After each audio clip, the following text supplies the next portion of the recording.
Šef Komiteta za ekonomiju i energetiku Nemačkog Bundestaga Klaus Ernst saopštio je Sputniku da se protivi razgovorima sa SAD o mehanizmu obustavljanja gasovoda Severni tok 2. Pozdravljamo činjenicu da SAD na čelu sa predsjednikom Bajdenom sada pokazuju veliku spremnost za razgovore. Ipak, obustavljanje Severnog toka 2 nije tema za razgovor kao ni mehanizam zaustavljanja kojim bi se povezale isporuke gasa u Evropsku uniju sa garancijama za Ukrajinu, rekao je poslanik.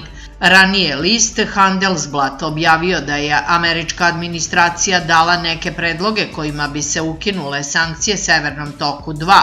Radi se između ostalog o uvođenju neke vrste mehanizma zaustavljanja kojim bi se osigurao tranzit gasa u slučaju da Rusija bude kršila ljudska prava.